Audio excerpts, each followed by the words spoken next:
Hello student, आज हम solve करेंगे इंटीग्रेशन का एक क्वेश्चन 0 से 3/2 mod of x cos pi x। ठीक है, बहुत ही बढ़िया क्वेश्चन है और वेरी वेरी इंपॉर्टेंट भी बच्चों। तो 0 से 3/2 क्वेश्चन है आपका x into cos pi x of dx। ठीक है, अब ध्यान दें 0 से 3/2 भाई मॉड डायरेक्ट तो ओपन होता नहीं है, तो इसकी कंडीशंस होती हैं। तो सबसे पहले हमने बच्चों 0 से 3/2 को ब्रेक करा। अब कैसे ब्रेक करा, तो सबसे पहले 0 से 1/2 लिया, छोटे छोटे इंटरवल लेंगे। ठीक है, अब इसमें हमने क्या करा, x की कोई भी वैल्यू कंसीडर करी और इस x की वैल्यू को उठा के रखा। तो जैसे बच्चों हमने यहाँ पे रखा 1/4। ठीक है, तो x into cos pi x. अब आपने जहाँ जहाँ x है वहाँ पे क्या रखा 1/4। तो cos π/4 होता है 1/√2, मतलब पॉजिटिव आ रहा है। तो ठीक है, 0 से हाफ में पॉजिटिव मिल गया। ओके, अब हम लोग चलते हैं सेकेंड पार्ट पे। सेकेंड पार्ट पे बच्चों हमने 1/2 से 1 के बीच लिया। भाई छोटे छोटे इंटरवल लोगे तो प्रॉब्लम कम आएगी। ठीक है, अब आपने x की वैल्यू लिया। अब x की वैल्यू समझ में नहीं आ रहा था, तो हमने इन दोनों का सम करा और 2 से डिवाइड कर दिया, तो बच्चों 3/4 आ गया। अब इसको भी उठा के आप रखोगे x से cos पाई x में। ओके, तो जहाँ जहाँ x है वहाँ पे 3/4, तो यहाँ पर भी कितना हो जाएगा 3π/4। अब 3π/4 ये होता है बच्चों 135। चाहो तो इसे आप ऐसे लिख सकते हो पाई माइनस π/4।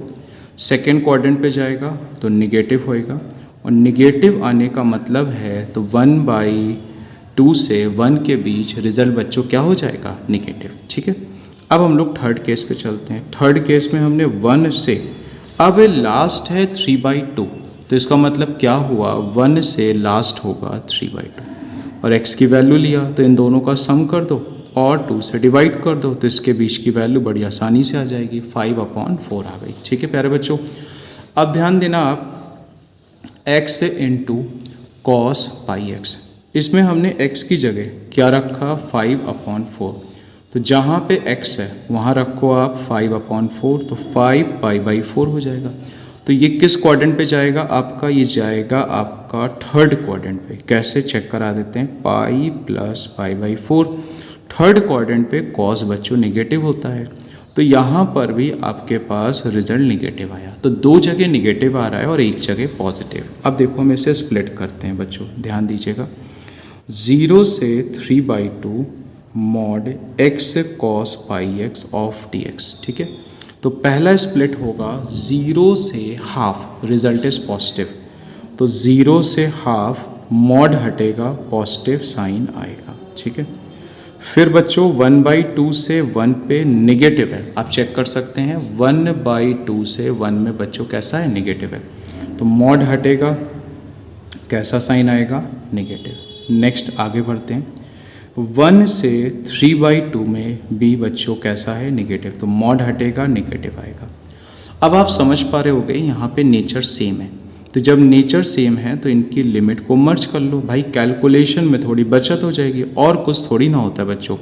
तो 1/2 से कितना हो जाएगा 3/2, तो यहाँ आ जाएगा x cos pi x of dx। अब बच्चों ध्यान दें यहाँ पे सेम रिजल्ट आ रहा है, तो सबसे पहले इसका हम लोग इंटीग्रेशन करेंगे। तो एक काम करें, इसे कॉपी कर लेते हैं। ठीक है, तो 0 से half x cos pi x of dx 1/2 3/2 minus x cos pi x of dx। तो ये हमने पिछले वाले पेज से बच्चों कॉपी कर लिया है। अब दोनों में सेम इंटीग्रेशन है, तो पहले हम लोग इसका इंटीग्रेशन करेंगे, इसके बाद लिमिट को पुट करेंगे। ठीक है, अब ध्यान दें साइड पे हम लोग इंटीग्रेशन करने जा रहे हैं x cos pi x of dx। तो अकॉर्डिंग टू आइलेट एल्जेब्रिक पहले आता है और टिग्नोमेट्रिक बाद में। तो रूल क्या है, first function integration of second minus differentiation of first and integration of second, फिर होल का इंटीग्रेशन। cos पाई x का बच्चों होता है साइन पाई x अपॉन में पाई, x का x के रिस्पेक्ट में 1, साइन पाई x और अपॉन में पाई। ठीक है, तो यहाँ हो जाएगा x से sine pi x upon pi.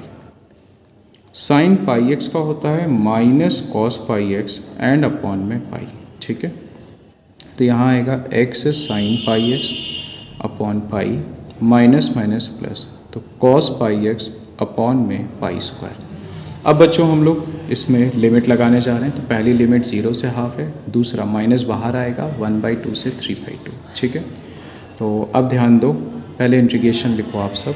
तो x sine pi x upon pi plus cos pi x upon pi square. तो बच्चों एक बार देख लेते हैं, लिमिट 0 से हाफ है, ठीक है। नेक्स्ट में बच्चों 1/2 से 3/2 है। तो यहाँ पे आप लिखो x sine pi x upon pi cos pi x upon pi square, limit is 1/2 से 3/2, ठीक है, अपर लिमिट। तो यहाँ पे आ जाएगा sine pi by two upon pi and cos pi by two upon pi square minus lower limit. तो 0 इंटू समथिंग 0, यहाँ आएगा कॉस 0 अपॉन में पाई स्क्वायर।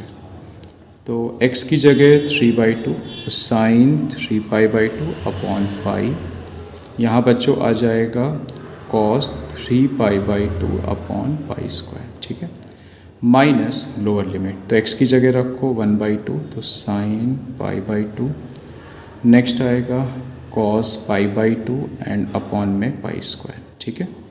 साइन π/2 1 होता है, कॉस π/2 0, कॉस 0 1 होता है बच्चों। साइन 3π/2 आपका होता है माइनस का 1,